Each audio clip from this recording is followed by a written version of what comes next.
boa tarde. Primeiramente, agradeço pela atenção de vocês. É um prazer estar aqui junto com a Heller nesse evento tão bem organizado, né? Rápida apresentação pessoal. Meu nome é David. Tenho aí cerca de 15 anos de experiência na área de usinagem, né? Na MEC, a empresa a qual represento, mais ou menos quase 14 anos de empresa. E meu foco, né, sempre, minha especialização seria a usinagem de furos, né? Dentro da operação de furação, dentro de furos, a gente fala de furação, mandrilamento, alargamento, fresamento de rosca por interpolação e brunimento de furos. Quem for mais ativo nas redes sociais, quiser me seguir, eu sempre estou postando assuntos técnicos, né, vídeos interessantes sobre usinagem. Em rápidas palavras, a ideia é a gente aproveitar ao máximo o nosso tempo aqui, falar um pouquinho sobre a história da MEC. A MEC é uma empresa americana, uma empresa familiar, né? Desde o início, o nosso foco sempre foi usinagem de peças de precisão, e a fundação foi no ano de 41, ou seja, vamos aí para quase 85 anos de existência, né? Terceira geração. Do lado esquerdo aqui, tem o nosso primeiro catálogo. O pessoal conhece de elementos de máquina aí, uma porca KM, né? E no lado direito, a MEC fica localizada nos Estados Unidos. Existia uma empresa fabricante de rolamentos. E aí, na época de 1940, existia uma demanda por peças de precisão para rolamentos. E aí, esse é o nosso catálogo no finalzinho dos anos 40. Com o passar dos anos, a gente acabou entrando nesse mercado de ferramentas de corte. Então, o pessoal aí mais das antigas conhece aquele jeitão, aquele inserto ali, que é o chamado de broca universal, ou HP, né, High Performance. Esse é um catálogo nosso de 65. Então, o interessante é a gente frisar aqui como que lá em 65 já se falava em intercambiabilidade de insertos, né? Quem trabalha com insertos ISO sabe que mais ou menos foi nessa mesma época que começou-se a falar sobre essa tecnologia, né? E aí, com o passar dos anos, se você olhar do lado esquerdo, o tamanho do inserto grande, né? Bastante material, por isso o custo era mais alto. E algo que a gente gosta de frisar, eu vendia o inserto, fabricava o inserto, e já fornecia uma máquina para reafiar esses insertos. E aí, só que nesse meio tempo, a gente tinha que parar a máquina, tirar o inserto, reafiar, voltar para a máquina, e nisso a minha máquina não está produzindo, né? Com o passar dos anos, juntando tecnologias de geometria, materiais e revestimentos, a gente chegou no que a gente chama de broca TA. Esse TA vem de throw away, e em inglês significa usar e descartar. Então, na década de 80, já se falava em insertos intercambiáveis sem a questão de reafiá-los, né? Então, isso de 84, esse projeto aqui hoje, existem alguns fabricantes que também, uma vez que caíram as patentes, né, eles também têm esse mesmo alojamento e fabricam essa mesma ideia desse inserto TA, mas eu frisei isso aqui apenas para demonstrar que quem foi que idealizou isso tem as patentes, né, e realmente desenvolveu e investiu em pesquisa e desenvolvimento foi a MEC. Esse é o nosso portfólio atual, é uma linha bem extensa, mas lembrando, sempre focados em usinagem de furos, né? Ao longo dos anos, a MEC era muito focada no mercado local. Com isso, na década de 90 e 92, ela fez uma parceria global para entrar no mercado europeu, através da MaxCut. Então, outras aquisições também ao longo dos anos foram a Criterion, que é uma linha de mandrilamento de precisão, Threadmills USA, que é muito local do mercado americano, Volhalter, alguns aqui pode ser que conheça essa marca, é uma empresa alemã especialista em mandrilamento, e a Superion é um fabricante de ferramentas inteiriças, metal duro. Para o nosso mercado brasileiro, devido à logística, é uma linha que a gente acaba não focando muito, né? É mais o mercado local americano. E dentro dos Estados Unidos, a gente tem duas plantas principais, que ficam em Ohio, onde está a fabricação de brocas e insertos. A Superior fica também em Ohio, e mais ao sul, a Threadmills USA. Tem uma planta também localizada na Europa, na Alemanha, que somente fabrica a parte de mandrilamento, que é a nossa linha de mandrilamento, tanto desbaste quanto acabamento. Um escritório na Índia, e aqui mais ou menos tem uma visão global de onde nós temos presença. O nosso modelo de negócios é venda 100% via distribuição, ou seja, nossos parceiros, eles fazem toda a parte de importação, nacionalização, estoque, e nós temos gerentes de território, engenheiros de campo, que dão suporte para os clientes finais. Apenas a parte técnica, né? E a parte comercial sendo feita pelos nossos distribuidores autorizados. Bom, desculpa pelo tempo, agradeço pelo tempo e atenção. A ideia hoje aqui, o principal tema, é a gente falar sobre conceito de brocas indexáveis. Hoje, no mercado, muita gente conhece e chama essas brocas como broca T-Max, né? A Sandvik foi a grande idealizadora e quem na verdade, lá nos anos 70, conseguiu usar esse nome. Então, muita gente hoje conhece como esse nome, porém o nome técnico dessa solução é broca indexável, que, se vocês viram lá no primeiro slide, um monte de inserts na ferramenta, e ele tem vários lados, por isso esse nome, né? Basicamente, como o nome já fala, usa insertos intercambiáveis, possuem diversas arestas de cortes úteis, né, na mesma ferramenta, é rápido o setup disso, aumenta bastante a produtividade, uma vez que eu consigo usar o mesmo corpo de ferramenta, trocando apenas insertos. Economia também devido ao preço dos insertos, é um preço bem baixo em relação ao preço da ferramenta completa, né? E a flexibilidade também, uma vez que no mesmo corpo de ferramenta eu consigo trocar a geometria. Um dia eu estou usinando um Inconel, no outro dia alumínio, no outro dia um aço liga, um ferro fundido, eu consigo, com a mesma ferramenta, trocar apenas a geometria disso, né? Então aqui mostra um pouco quais são as linhas de produto que usam esse conceito, né? Eu falei lá no início que a gente só faz furos. Então, naturalmente, eu tenho vários conceitos de furação dentro do nosso portfólio. Esse portfólio, por exemplo, quando eu uso uma broca de ponta, uma broca com ponta intercambiável, ela tem suas vantagens e desvantagens. E dentro da linha de indexáveis, eu tenho a Fortex, que é uma broca onde eu tenho comprimentos bem limitados. A broca APX, que inclusive é uma que a gente tem aqui demonstrando em máquinas ao vivo. Logo após essa palestra, a gente vai conseguir ver uma trabalhando, uma de 100 milímetros. A Opening Drill, logo antes do almoço, a gente fez uma operação com ela, abrindo um furo de 70 milímetros para 138. E a broca Revolution, que é uma broca T-Max, porém com algumas melhorias. Uma delas é a questão das cápsulas e ter o diâmetro ajustável. Aqui a Fortex, você vê que o range de diâmetro de 12 a 47 milímetros. E por que Fortex? Porque eu tenho 4 arestas de corte úteis, né, dentro do mesmo inserto. Sendo que 2 arestas eu uso o mesmo inserto no alojamento periférico e 2 arestas eu uso no inserto no alojamento central. Tá? Isso aqui é basicamente uma otimização de custo. O que é bem interessante dessa ferramenta, dessa solução, é que eu consigo condições bem atípicas e máquinas menores, eu consigo trabalhar com elas, devido realmente ao conceito dela. Uma das vantagens delas é essa questão.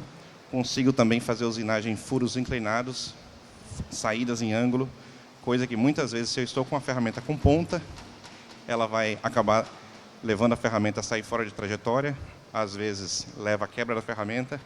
Então, assim, por outro lado, eu não consigo fazer uma furação mais profunda com esse conceito. Por quê? Basicamente, eu tenho 2 insertos, um central e um periférico, quase que se tivesse uma operação de fresando ou plangeando, né? Então, a rigidez que eu preciso para esses insertos suportarem esse nível de vibração vem da onde? Basicamente do corpo da ferramenta.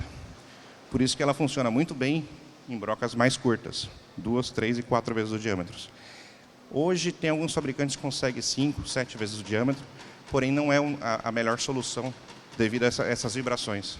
E metal duro, ele trabalha muito bem, mas chega a um nível de vibração que ele simplesmente não suporta. Aí acaba levando a quebra ou a vida útil bem reduzida. Outra linha que eu tenho, já para diâmetros maiores, essa da esquerda, é a broca Revolution. Ela fura o range de diâmetro de 47,6 milímetros até 101, 4 polegadas. Dentro desses diâmetros, eu tenho 11 corpos de broca. Então, cada broca, uma das cápsulas é fixa e a outra é ajustável. Essa que é ajustável, eu consigo ajustar o furo em até 5 milímetros. Aí você pode pensar, poxa, mas qual que é a principal vantagem disso? Geralmente, quando eu vou fazer um acabamento em um furo, eu tenho que usar um alargador ou um mandrilamento. E ele exige um pré-furo dentro de uma tolerância mínima. E muitas vezes, esse conceito de ferramenta, devido realmente à construção dela, esses insertos eles movimentam no alojamento da broca. E isso me dá o quê? Variação dimensional nesse furo que eu acabei de usinar. E isso para o processo é horrível, porque muitas vezes o alargador ele requer uma precisão menor que isso. Aí, nesse caso aqui, eu consigo ajustar esse diâmetro que eu quero. Então, é bem interessante por esse lado. E tem uma outra ferramenta que ela foi lançada por nós em 2009, que é a Opening Drill. Essa é um pouquinho diferente, no mercado não é muito comum. Basicamente, ela usa os mesmos insertos da Revolution, só que a grande diferença é que ela não tem corte ao centro. Então, ela requer um pré-furo, um furo prévio. Esse furo pode ser oxicortado, pode ser um furo da fundição. Então, ela é bem interessante por esse quesito. E, geralmente, o centro desse pré-furo, quando ele não é usinado, é bem fora de centro, né? Aí o pessoal tem que fazer o quê? Com barra de mandrilar. Passa uma barra por segurança, às vezes ela nem usina, e logo a segunda ferramenta vem e consigo chegar naquele furo de desbaste, né? A Opening, devido ao conceito dela, ela tem 2 insertos por cápsula ou 3 por cápsula. Com isso, eu consigo chegar a uma remoção de até 70 milímetros no diâmetro. Como exemplo, essa que a gente trabalhou agora nessa primeira demonstração, não sei se todos conseguiram ver, eu fiz um pré-furo de 70 milímetros e logo uma Opening Drill abriu para 138 milímetros numa passada só, né? Ah, mas eu tenho uma máquina CNC que interpola a 10 mil milímetros por minuto de avanço. Legal. Só que, às vezes, o nível de esforço na máquina, esforço radial, ele vai muito bem até uma certa profundidade. Depois de certa profundidade, mesmo com ferramenta antivibratória, é um baita de um problema. Então, é muito comum, eu tenho muitas aplicações no mercado brasileiro de óleo e gás, onde eu aplico essa ferramenta e consigo chegar a profundidades bem interessantes. E a principal vantagem dela é que o esforço que eu tenho na ferramenta, ele é 100% axial. Eu não tenho, quando eu estou interpolando, eu acabo tendo esforços. Além do axial, eu tenho um esforço radial e em constante mudança de direção. Tá? Isso, a grande vantagem de você fazer ele furado, é que você não lida com esses tipos de esforços. A Revolution, falando um pouquinho mais sobre ela, já comentei a questão do ajuste. Tenho 5 milímetros de range aí. Uma das cápsulas aqui, ela é fixa, e a outra, esse furo de fixação, ele tem um rasgo ali, um oblongo, ele permite esse ajuste radial. A questão do pré-furo também, essa aqui eu consigo fazer operações mais severas com ela, inclusive de planejamento, né? Ele é também, devido ao tamanho dos insertos, excelente formação de cavacos. Muitas vezes você fala assim, poxa, Dave, mas são insertos pequenos, né? Mas é exatamente isso que permite trabalhar com avanços mais baixos, né? E esses avanços mais baixos me dão o que eu preciso no processo, que é um bom controle de cavacos. Quando eu trabalho com aços, alumínio, inoxidáveis, isso é essencial. Porque furação trabalha com uma operação confinada. Então, por isso que a gente fala tanto. Qual que é a pressão da refrigeração? Qual o volume? Porque cavaco bom é cavaco fora do furo. Só que se ele está um tamanho menor, é muito mais fácil. A Opel, aqui tem uma foto melhor, né? Mostrando. Vocês podem ver que aqui no centro não tem inserto. Então eu preciso daquele pré-furo de qualquer forma, seja oxi cortado ou da fundição. E os insertos laterais eu consigo ajustar eles e o range é um range grande também. Então, só para vocês terem uma ideia, com 4 ferramentas apenas, eu consigo furar de 50 milímetros até 143. Então, de acordo com... Quero fazer um furo de 120, medida final. Aí eu vou usar o número 4. E aí, esse 120 menos uma constante que a gente utiliza, por exemplo, menos é 68 a constante da OP4, eu tenho um pré-furo mínimo. Esse pré-furo mínimo seria 50 e poucos milímetros, seria o diâmetro mínimo que tem que ter esse furo. Tá? Alguém tem alguma dúvida?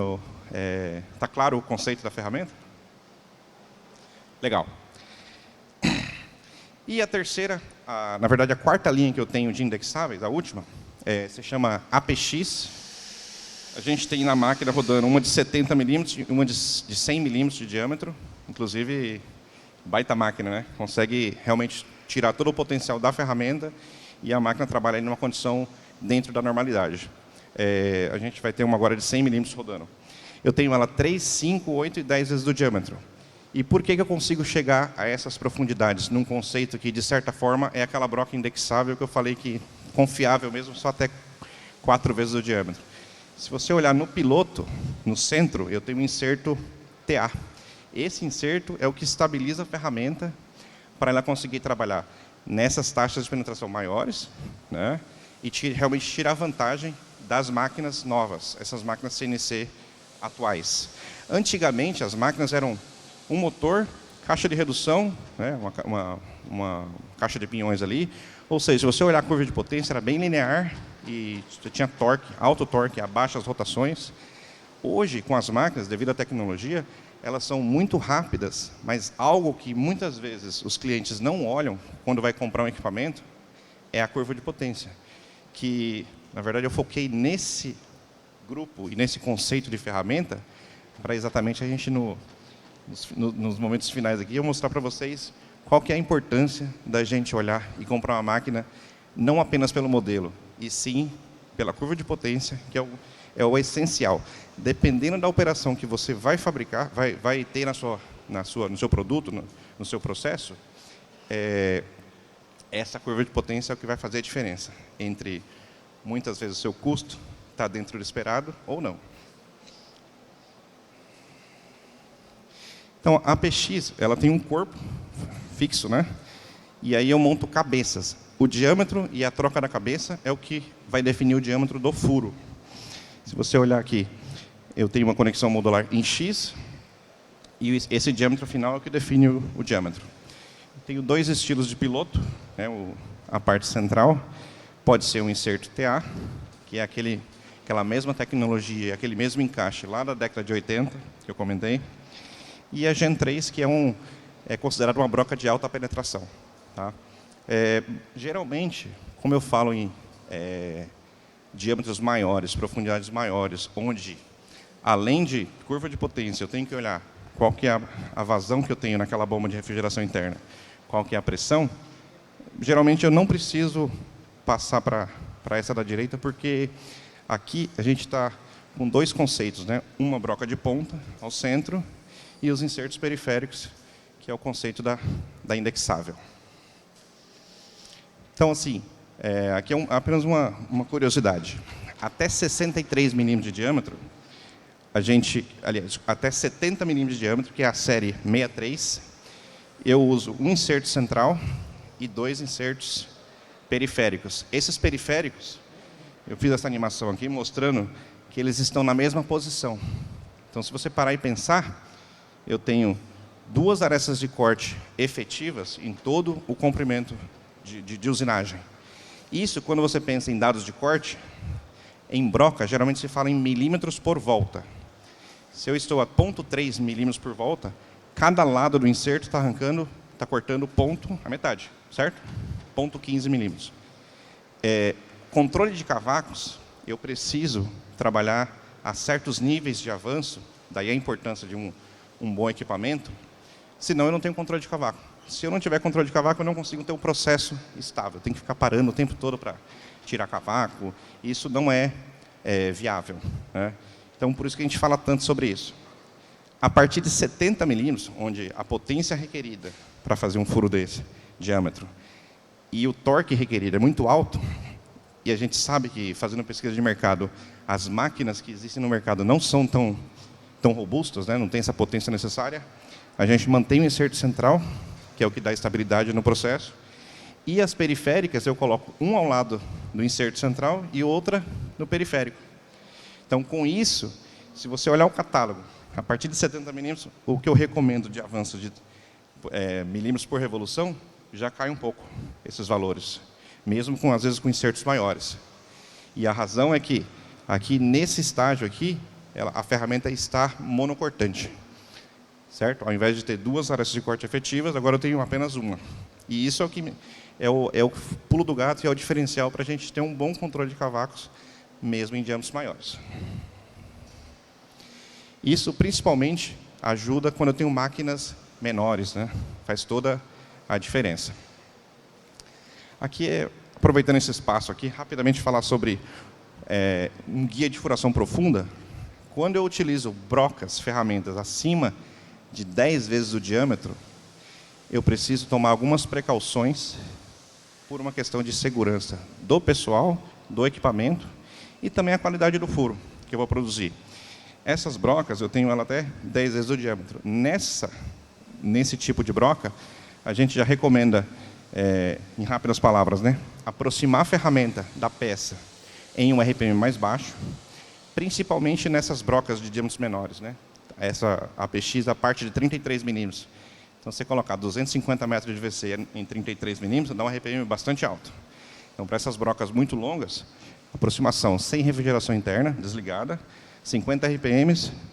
Depois, eu faço uma aproximação a 75% da velocidade e um avanço 50% mais baixo. É isso, né? 50%, com refrigeração ligada. Depois que ela já está apoiada na peça, está seguro, eu coloco 100% dos dados de corte, tanto o avanço quanto velocidade de corte e, claro, a refrigeração. No final, mesma coisa, eu faço uma redução de 50% só na última saída, para ela não ficar jogando e acabar até, às vezes, danificando a peça. E desliga a refrigeração, 50 RPM, e faço a saída. De preferência com um G1, a uns 300, 500 de avanço, máximo. Agora, aplicações atípicas, onde esse conceito de broca faz toda a diferença, né? Situações onde eu tenho uma entrada em ângulo, nesse caso aqui é um ângulo de mais de 45 graus, aqui, esse ângulo. A única recomendação é reduzir o avanço pela metade. Isso para a ferramenta conseguir suportar isso e não danificar. A gente colocou nessa peça que o Theo, a gente rodou agora pela manhã, na hora do almoço, a gente fez essa opening drill, depois a gente entrou ela plangeando, né? Eu desloquei ela 30 milímetros e fiz uma operação de corte interrompido. Mesma coisa, a gente só baixou de 0,14 para 0,07 e manteve a mesma rotação. Aqui é um outro caso, que a gente tem de uma opening drill, onde o furo vinha oxicortado, uma condição bem ruim, e numa máquina estrutural, são máquinas, rigidez péssima, péssima mesmo, são chapas, né, estruturais. A gente colocou ela A572 no material, o pré-furo 63 milímetros, profundidade de 4 polegadas, e o furo final 88 milímetros, né, sem refrigeração. Essa opening drill seria a única ferramenta que a gente é seguro trabalhar com ela, mesmo que a seco, ou com MQL, ou com uma refrigeração externa. Qualquer outra broca, a gente recomenda sempre trabalhar com refrigeração interna, porque é muito importante, primeiro, o controle de cavaco, e segundo, a gente ter a segurança que esse cavaco vai conseguir sair do furo sem nenhum problema. Aqui tem uma outra aplicação no material um pouco atípico. É um titânio 6AL4V. Do lado esquerdo é uma broca, entre aspas, aí, broca T-Max. Uma broca, uma ferramenta indexável. Tem um inserto central e um periférico. Olha a situação que ficava o acabamento do furo, né, da peça. Um material super nobre, mas olha a diferença. O início que é muito ruim, né? Porque eu não tenho aquele inserto piloto. Com a APX, olha a diferença que a gente consegue obter. Tanto em dimensional, estabilidade do processo, que aqui, nesse caso, esse cliente tinha muito problema de quebra também do inserto central. Então, você elimina acúmulo de cavaco devido a um bom controle de cavacos, melhora a qualidade do furo e acabamento, e, naturalmente, isso leva a um menor CPF. A gente fala CPF é o custo por furo, que seria o custo-benefício. Tá? Aqui, uma rápida comparação da broca espada, que a gente chama de broca TA, com a broca APX, que é uma espada no centro com os periféricos. Né? No lado esquerdo, baixo VC, alto avanço. Já comentei, patente registrada em 84. Desse lado aqui, é uma ferramenta de 2013, o projeto dela. E aí, a ideia por trás desse conceito de ferramenta é exatamente aproveitar melhor a curva de potência do equipamento. Então, aqui, nesse caso aqui, uma comparação. Ali é uma broca TA, eu trabalharia com ela a 50 metros por minuto de VC e um avanço de 0,45 por volta.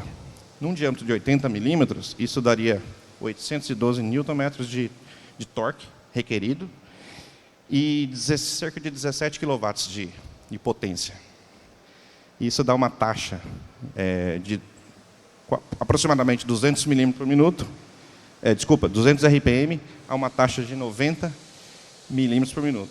Do lado direito, eu trabalho com ela. Olha a diferença.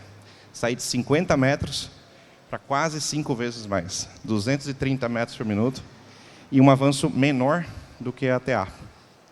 0,3 por volta. No mesmo diâmetro, o torque, olha a diferença. 513 Nm e potência de 56 kW. Aí você fala, poxa, mas eu preciso mais que 3 vezes a potência, né, para fazer o mesmo furo. Só que quando você olha, potência está relacionada a trabalho, que é em quanto tempo eu consigo realizar uma tarefa. Com isso, eu estou usinando 275 milímetros por minuto contra 90 milímetros por minuto. Se você olhar a curva de potência aqui, que é aquilo que eu comentei que é bem importante para você analisar quando vai adquirir um equipamento, lembrando, a TA trabalharia 200 RPM. Se você olhar aqui na curva, no eixo X, 200 RPM, subir, a máquina ela entrega 100% do torque, mas a potência que ela entrega, ela não consegue trabalhar com aquela ferramenta naqueles dados. Por quê? A questão do conceito da ferramenta. Quando eu vou para a APX, eu preciso metade daquele torque ali, menos da metade, 500 e poucos newton-metros, e uma potência de 46 kW. A máquina entrega 60. Então, você vê que a faixa de RPM que eu estou trabalhando determina se essa máquina vai conseguir fazer aquela usinagem naquele conceito de ferramenta ou não. Alguma dúvida? Quem aqui olha bastante com atenção a curva de potência das máquinas que vocês têm? 3 levantaram a mão. Mas isso eu recomendo para vocês. Sempre imprima isso daqui e deixa num local bem próximo da máquina, porque se você estudar isso daqui bem, você consegue aproveitar muito mais o potencial que esse equipamento tem. Né? Principalmente essas máquinas mais novas, elas geralmente entregam aquela potência que você compra a RPMs mais altos. Quando eu faço furos, quanto maior o furo, menor é o RPM. Então a máquina entrega menos potência, onde você precisa de bastante potência, né, devido ao tamanho do furo. Por isso que é importante a gente manter também em mente qual o conceito da ferramenta que eu vou usar. Vou usar uma ferramenta de ponta ou uma ferramenta indexável. Tá certo? Obrigado pela atenção. Se tiver alguma dúvida, a gente está aqui no stand. Pode passar lá que a gente conversa. E logo após isso daqui, a gente pode acompanhar as ferramentas. Como comentei, uma APX de 100 milímetros, a gente vai furar no 1045, puxando bastante os dados de corte lá. Obrigado pela atenção, pessoal.